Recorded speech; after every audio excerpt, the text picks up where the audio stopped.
Welcome to the introductory video to our fine print series titled, Why is it so hard to build a car? Where we go inside of Lucid headquarters to talk with the engineering team and executives on what it's like to design, build, manufacture a car from the ground up clean sheet.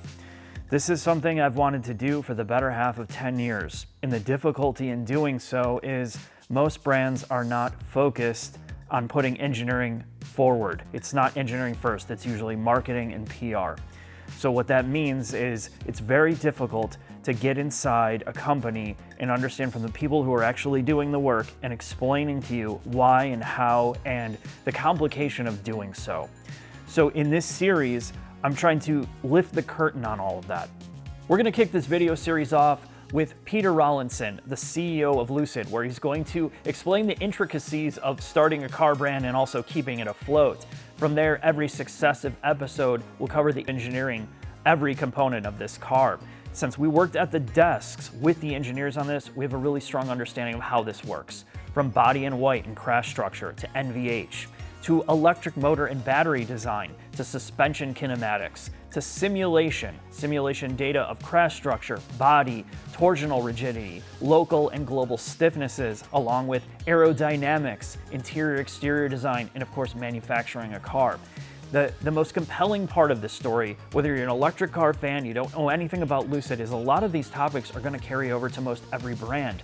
The difference here is Lucid has had to create a car or cars like the Air, Gravity, and their future midsize from the ground up. Most brands that have been around for the better half of 100 years, you have your GMs, Fords of the world, and like even Toyota to some extent, they have a body structure that they've created that they can scale out to make 3 or 4 or 5 cars off of that. They're no longer having to boot up a brand new car. So what we're getting to see is all of that ground level work that's so difficult, along with putting it into manufacturing and figuring that out. It's so rare to do in a case of a video series like this. That's why it's exciting. Last but not least, this video series would not be possible without the support of Dell and Nvidia, our partners for this series, who believe in telling the engineering story on the back end, from simulation, GPU accelerated workloads with RTX processors. Even my own video work now is heavily reliant on AI and different processing methods that require heavy GPU loads. So it's being used in the automotive sector. Whether you understand or believe it or not, it's in the cars now, it's on the back end. HPC, or high performance compute cloud infrastructure, that's helping these engineers do these simulation iterations to make the car what it is today. And with Dell and Nvidia's help, we're gonna bring you as much technical detail as possible, and please strap yourself in. These are gonna be very long and involved videos, so thanks for watching.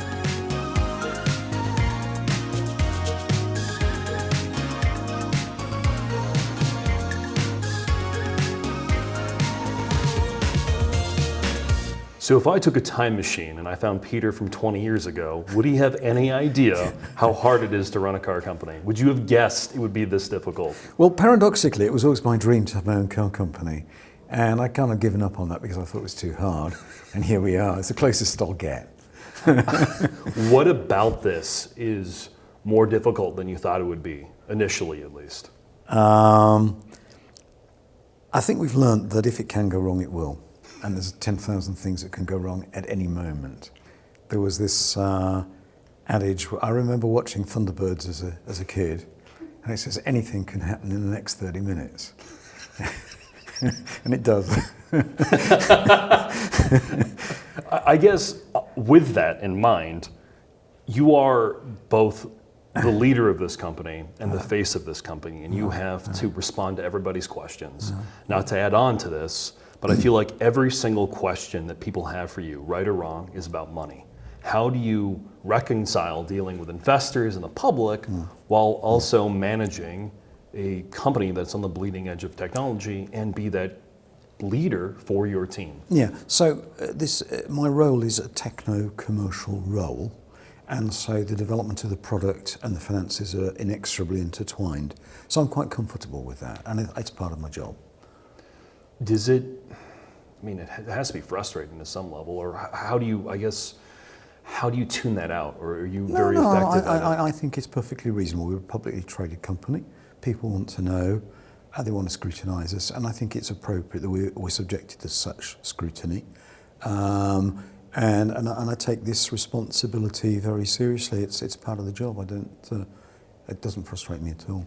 How do we explain to potential customers or current customers that you guys are going to continue to be here and provide the service that they need to support a six-figure vehicle? Totally. I mean, we're very secure. We just recently concluded, just a few weeks ago, a further $1.5 billion of funding.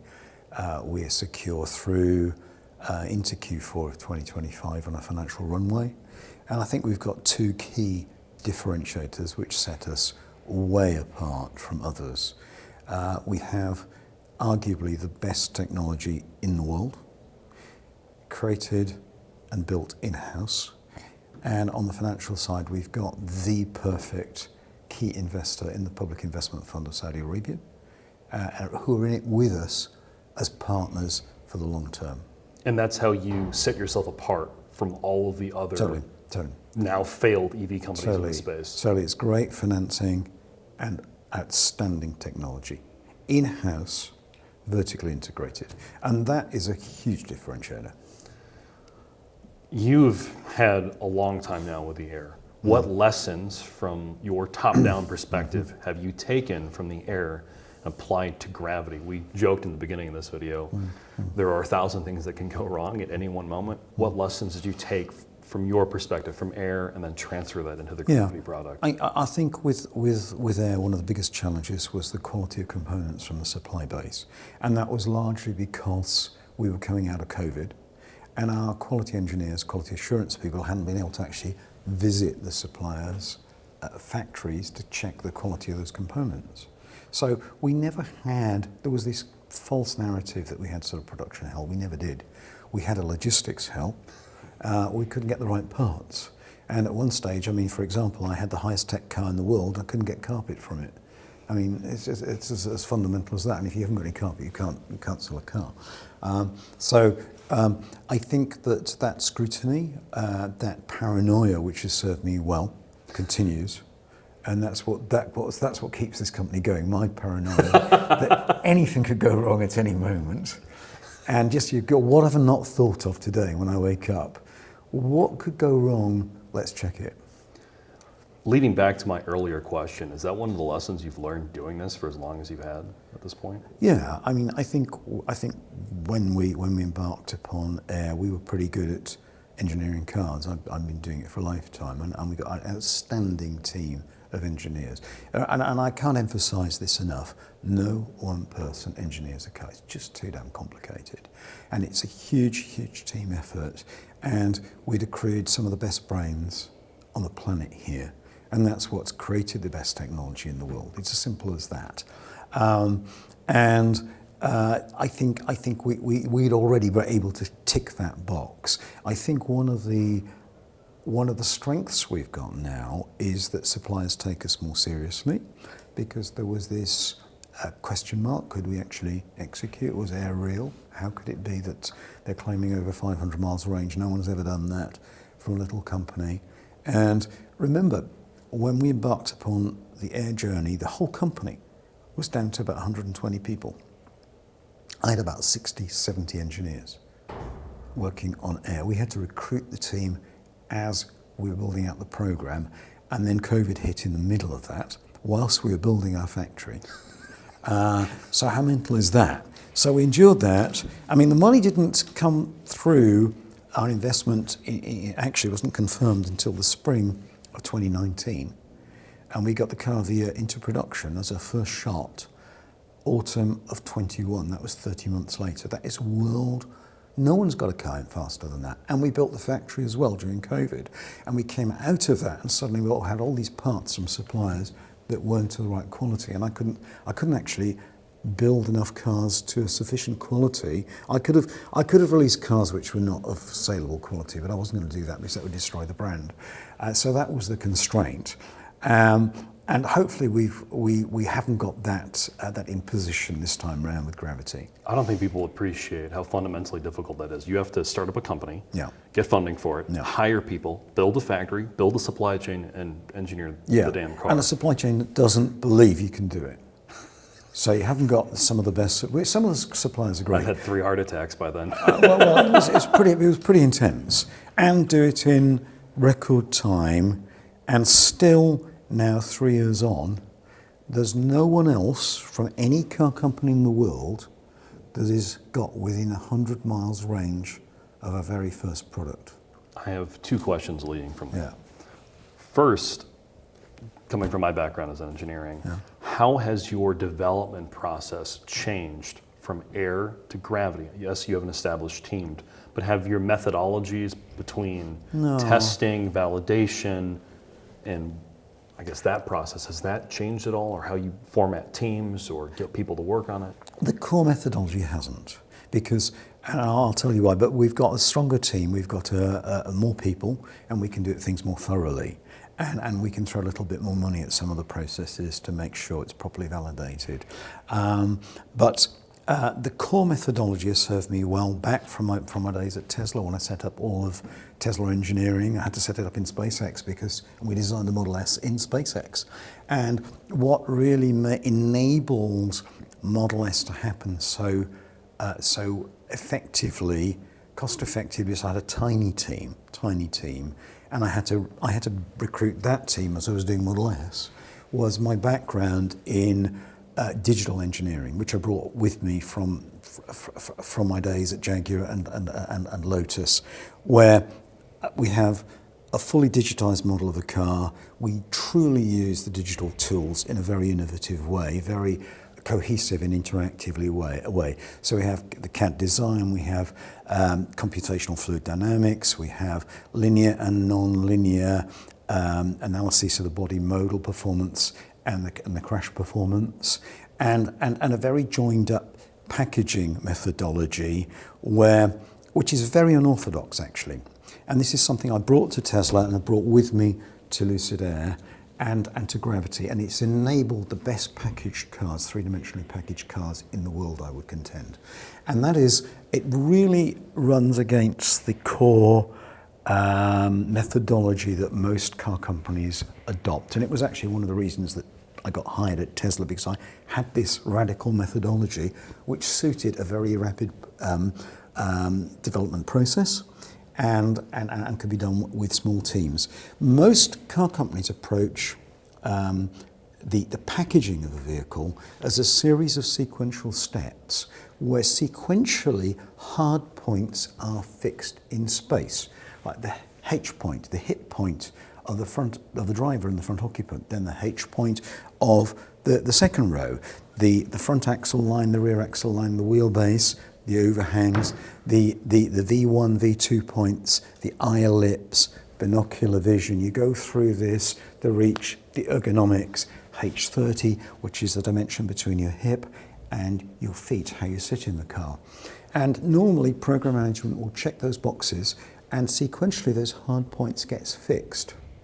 Now, the process that I brought with me to Tesla, and really the whole team operates to here at Lucid and has enabled Lucid Air, I think the nicest packaged car in the world in terms of interior space and exterior, is all those points, they don't get fixed. And it's a scary place to be. What happens is their degree of certainty starts funneling.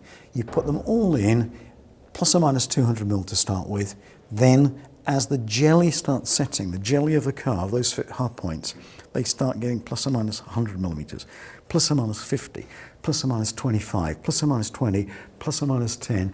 And it's like the jelly sets. And this is how I did Model S. And it's a completely different way. It's a very radical approach. It's almost like, the Western carpenter cuts the wood with a push of the saw, but the Japanese carpenter cuts the wood with a pull. We absolutely maintain that philosophy of the jelly setting, not sequential setting of hard points. If you've never done it before, it's the scariest thing on the planet. But this is the key enabler for the most cohesively packaged cars on the planet. That's how we created Tesla Model S.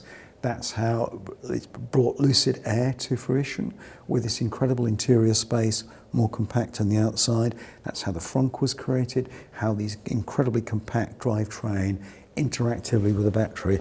And now with Gravity, we're taking it to a whole new level. How do you keep the checks and balances in that process alive? The concern with something like that is things can fall through the crack because you don't have set points. Totally. So you need someone at chief engineer level who is all on it, all in. I used to, I mean, at Tesla, when I provided that as chief engineer, Model S and Model X. I provided that daily, hourly scrutiny of the big picture. I had the big picture in my head. And if you look now on Gravity, Zach Walker's done an amazing job as chief engineer on Gravity for me, and with the oversight that Eric Bach is providing as head of product. And I'm passing that baton on to these brilliant brains. And it's a very interesting, it's an anachronism. The role of the chief engineer kind of died with the drawing board turning to CAD. And you need someone, it's like the old chief engineer that used to walk the boards, checking that all his draftsmen were designing their parts on the drawing board correctly. You need that function and that role in this digital era of CAD and CAE. Systems integrator, someone who's got great three-dimensional understanding in their brain and can pull it all together cohesively. And that skill, I think, is lacking. I think the motor industry today has got too many specialists and not enough generalists. You are someone I clearly admire in the engineering focus that you guys have. I'm not blowing smoke. But you're a dreamer. You're someone who holds everything to a high standard. You are someone who aspires to build the best. Oh, that's true, yeah. How do you, I had to use the word reconcile again, between designing something in your mind that is pure in design, in your case, efficiency and space contact, or space concept, with also having to build the actual vehicle? It's actually funny you asked me that, because from a manufacturing perspective. This is really weird, because it's really weird. I'm so close to the trees I couldn't see the wood. And it was only, I think it was last year, that I had this sort of Damascus moment of realization. I thought, well, what makes us different? How can we get these incredible levels of capability and then actually realize it? And I think that we reach for the stars, but we also have pragmatism. We know when to put the cursor or the mouse down. It's not a pencil anymore. How painful is that for you? That's not at all, because I don't want what doesn't interest me is some sort of 15-year university research project. I'm more pragmatic than that. I like sort of near-term research that can be realised, and if you can't get it into production, what's the point? And so I think it's that those contrasting attributes, reach for the stars, and one of the things that interesting, I don't tend to set targets for the vehicle. I think if we'd set a target for Lucid Air, we'd never have got over 500 miles range. Because back then, I think the longest range vehicle, I think Model S was about 365, something like that, when we were doing Air in 2016. And if we dared to imagine that we could hit 400, we probably would have stopped at 400 and we'd have wasted so much. Why waste the time hypothesizing about the potential? My approach is, can we make this part a few grams lighter? Can we pack a few more cells in there? Can we get better energy cells? Can we go higher voltage? How can we reduce the resistance of this connection? And yes, how can we fit this together? And it's like the frunk. We had no target for frunk. My target was, I want to be amazed. How amazingly large can that frunk be? And a lot of my engineers are saying, look, well, it's already bigger than anyone else. Yeah, but I think there's another mil there. And this is my old mantra: every millimetre counts. But we very much work per extra yard of range. How many grams could we get out? How many yards? We were chasing yards of range with counts of drag, choice of tyre pressures. Wheel bearings make a huge difference to range. Huge difference. And you trade on-center steering feel with range. One of the things that's unique about your company and the way you've approached it is you are very engineering focused in a segment of vehicle that the marketing and the way it's sold to consumers is not. You look at what your former brand is doing with things like Cybertruck, vehicles that don't exist, what GM is doing with focusing on fairly disposable, vapid concepts, but it seems to be reaching consumers. How do you sell engineering in a luxury space to regular people? I hate to say that engineering isn't sexy, but in a luxury space, that's a part of it. You're selling to the id. I don't know if we do it very well yet, but I think what's really important is not to sell features, but to sell how it enhances one's lifestyle. I chase every mile, every yard of range, and we get Gran Turismo's got 512 miles range. It's over 100 miles more than anyone else. I'd like to say, look, that means you don't have to stop in an unsalubrious place to charge your car. You can drive all the way home. You can go to Tahoe and back. It's lifestyle. Let's put this in the context. This is a safe, wonderful environment to take your family for a long road trip. You don't have to think. You're not so dependent upon fast charging network when you've got that kind of capability. So I think it has to be put in the context of a lifestyle advantage to the customer rather than a spec. I'd hate it if someone says this is how many newton meters of torque from this motor. It's kind of irrelevant. It's just the car's got amazing performance. You will enjoy this. It's a blast up on a mountain road. That's the context. I don't disagree with you, but that's why I asked. With gravity, you have this the argument about SUVs is they lack purity in design, right? You're compromising for ride height. Commercially, it makes sense. That's what people buy. I understand why people buy SUVs. They're larger, more practical. How do you keep your identity of what made Air so great and apply it into a more compromised package? I think we do it with just moving the needle on in what's possible. So we're fusing disparate attributes here which have no right to coexist. We've got incredible driver dynamics with gravity. That's why I don't like SUVs, because they just don't handle very well. I mean, I can really push gravity and it drives like a sports car. It's the amazing. Smallest gap between the SUV product and sedan product from a luxury car I've experienced. So I'm glad you agree. That's music to my ears. That's fantastic. So handles like a sports car. It's got the best aerodynamics of any SUV I'm aware of. It's got extraordinary interior space. It's actually got more three-row legroom than an Escalade, and yet it's only 2 inches longer than a Lucid Air, and a Lucid Air is shorter than a Tesla Model S. So this is very compact. So you've got the compactness space concept taken to a whole nother level, and the key enabler for that is the compactness of our powertrain, but very joined up thinking between the compactness of the powertrain, the reimagining of the layout of the battery pack, because it's not quite the same pack as Lucid Air, it's slightly different. We've moved the modules, the second stack of modules, from underneath the second row to underneath the first row, because you sit higher and there's room there. So you've got incredible package, incredible practicality with the way the seats fold flat. You've got nearly 7 foot of flat bed length, and surprisingly, everyone looks in and says, oh, it's amazing, but when they see and realise that other SUVs don't do that. It's just moved the game on massively. You can sleep in the back of this thing very comfortably. And then combine that with, we're targeting around 440 miles range, and we think we can do that with just a 120 kilowatt hour battery pack. And so this is where not just the compactness of our drive units, but the efficiency means that we can just have a single stack height battery pack to do this incredible range. Where the nearest products on the market have got a double stack battery. And so that means crazy high costs to manufacture those competitive products, because you bring so many extra batteries in. It can cost you $15,000 extra, that battery pack, which we don't need because we've got our efficiency. And much more room for the people, and actually more usable cargo weight as well, because you're in a weight limited class of vehicle.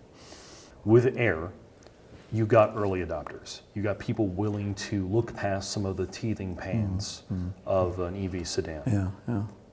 Our fear, externally, as someone who likes these cars, is the people who buy Gravity are not going to put up with the same level of issues associated with an early vehicle. What are you doing on your end to make sure that isn't a problem in Gravity? Okay. So I think there's a number of. I think we'll have a great handling car, incredible package, great usability.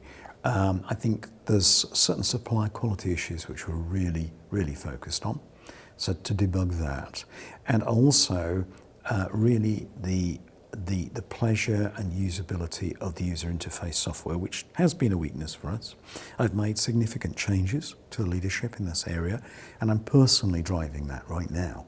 This is a major focus for Gravity, and we're actually having a sort of cross-fertilization. What we're developing for Gravity will be able to get back into air, and actually some of that will get into air before Gravity even happens. So you'll start seeing some of the Gravity work going into air now in the next few months on the run-up to Gravity. I think there is a misunderstanding, a false narrative that Lucid is somehow a niche luxury car company, and nothing could be further from the truth. I'm not here working crazy hours and running ragged. I'm off to the factory just as soon as we leave this interview. I'm not here to be doing that. The team isn't here to do this. We are here, we exist, as if it wasn't daunting enough to start an electric car company from nothing. It's much worse than that. We're here to advance the state of the art of the electric car. And this is of profound significance and consequence. And we're doing that in 2 steps. First of all, we're using the advanced technology to endow those cars, Lucid Air and Gravity, with far more range than anyone else to address range anxiety.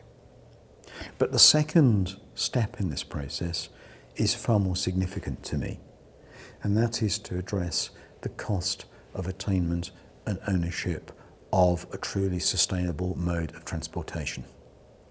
And if you look at the cost breakdown of an EV, even for our cars, typically around 37% of the bill of materials. The bill of materials is the cost of all the bits to build the car. The BOM is attributable to the battery pack, and that rises to over 40% for a more affordable family car.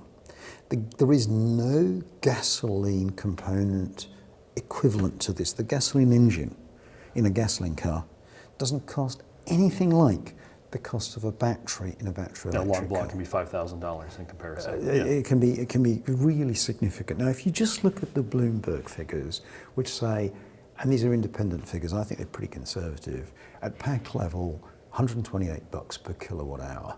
So if you're going to say, right, I'm going to have a 100 kilowatt hour pack, that's $12,800. These are big numbers, and some of these pickups, high 20,000. You could be getting towards $30,000 just to make. This is why electric pickup doesn't work. But no, that's another issue. But what's really important is that we use our technology in a way that kind of no one else is looking at, to look at the price of endowing an electric vehicle with units of range. And that is the cost of the batteries divided by efficiency. The higher the efficiency, the lower the cost for endowing that electric car with range. And that's the next step we're taking. We'll be able to make a car, well, it's happening already. If you look at Pure, we're getting 420 miles range EPA for 84 kilowatt hours of energy. That's 5 miles per kilowatt hour. And this is of profound consequence when we go to more affordable cars, that we'll be able to make cars with much smaller battery packs. You can have a car in the future, maybe 200 miles range, when there's a more mature charging infrastructure. People are more used to use patterns. There's less sense of range anxiety, and cells will be of a chemistry that can take more power, higher C rates. Then you'd be able to make a 200-mile range car with just 40 kilowatt hour pack. That is tiny That is the future, and that's what we exist to do. Lucid exists to advance the state of the art of the electric car to benefit all mankind. To scale out the technology you have in a luxury application to then become applicable to the regular man or woman. Totally, and do that in two steps. To go towards our mid-sized vehicle, which is our Tesla Model Y competitor, scheduled for start of production late 26. That's a $50,000 car. And then I'd like to license our tech to other automakers to make even more affordable cars. With their economy of scale. Yeah, with their economy, exactly.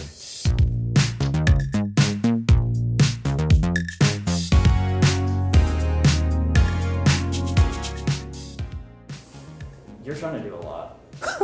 Yeah, that's an understatement, right? I guess just thinking about it, and this isn't about right or wrong. It's you started doing this. Now you're growing this company. You're being pulled in every direction. Yes. I mean, I can see that. I can see it in your face, right? Like people can see it in the hallway. Like you have this.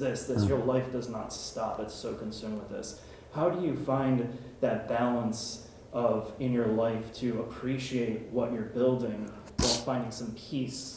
Okay, well, I really don't have a life. It's I live at the office and I live at I mean, in 22, when we were facing the challenges in the factory, I was doing 110 hours a week because we had two shifts and I had to cover both. So it was pretty crazy. Now I don't do 110 hours a week anymore because I think it would literally kill me. But you just have to do what I think life's too short. I've got this burning ambition to do something that's been meaningful and beneficial to mankind. I think that's what drives me. Because it's not for everybody. It's not. There isn't a normal work-life balance. That's for sure. I hope one day I might be able to sit back and think that was a good effort. Do you lose perspective? Because you're so in it every single day, you can't appreciate what you've built. It's very difficult to do that. I all I can see is the need to execute gravity, the need to, demonstrate that the technology that we've built is affordable. And this is a big issue right now because there's always been a challenge, and there's been a challenge from false narrative. If you wind back in 2018, it was all vaporware. They haven't got a factory, they can't do it. They've got no money and they've got no factory. So in early 19, we secured the funding. Well, they can't do it, they haven't got a factory. So we built the factory out in Arizona, the first purpose-built EV factory in North America, and we laid the foundations for that in December 19.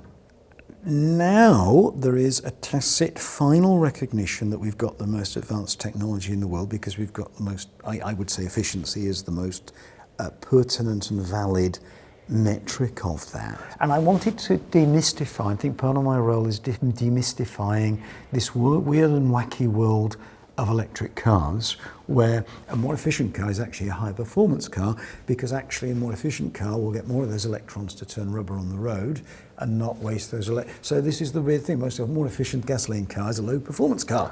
How it's counterintuitive by the traditional mindset. Yeah, Sapphire does a 1.89, actually we understated, is a bit more 0 to 60, because it's so efficient, we can get those electrons turning the rubber on the road.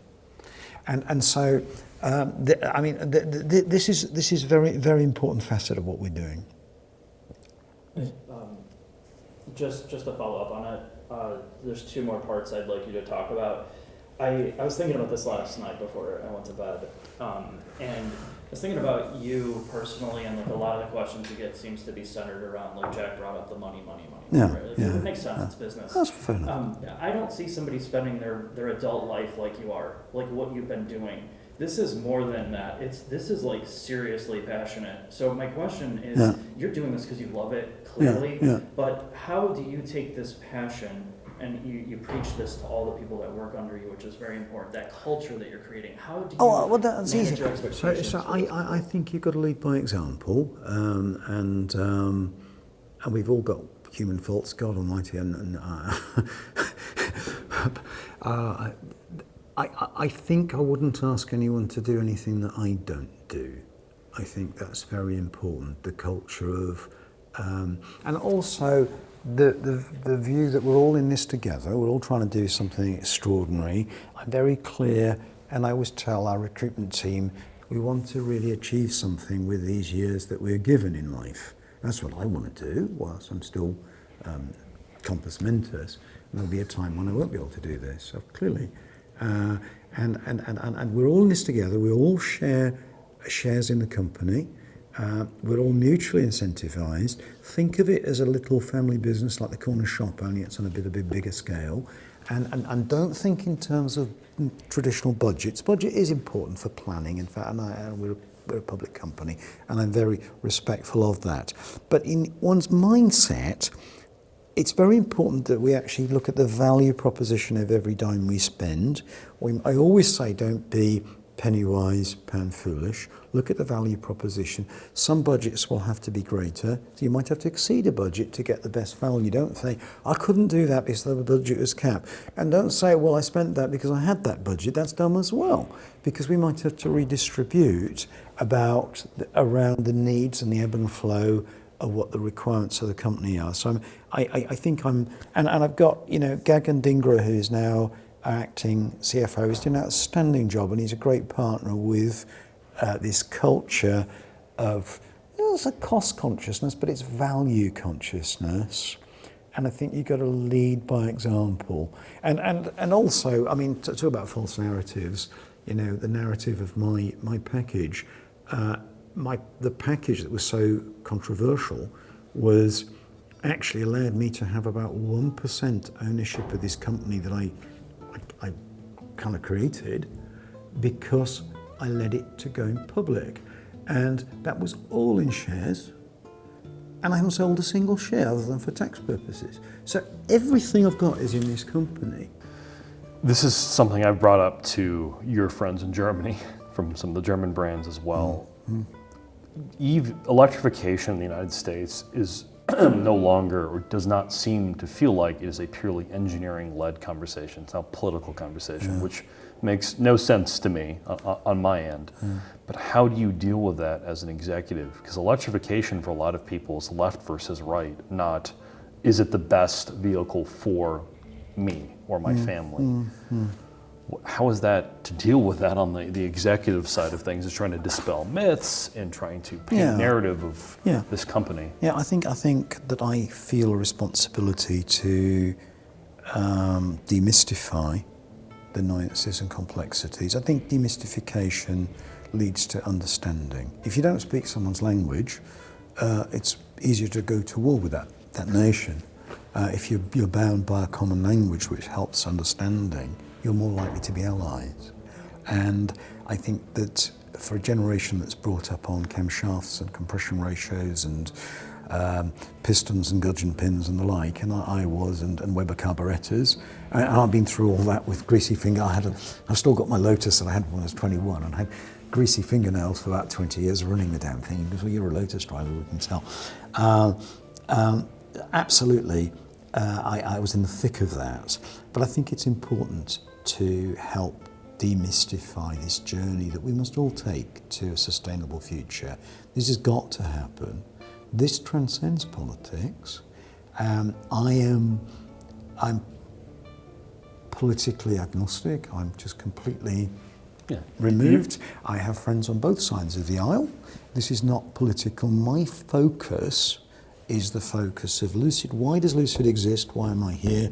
I am not, as if it wasn't daunting enough to set up a car company from nothing, we're here to advance the state of the art of the electric car, and to hell with politics. I'm not distracted by politics, even if someone else is.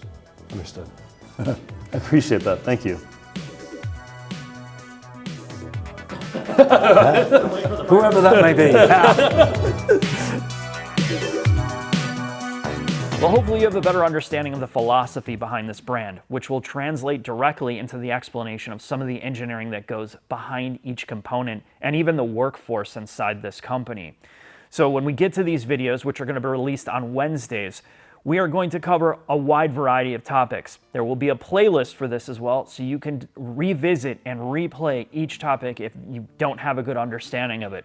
But thank you for watching this introduction, and see you soon.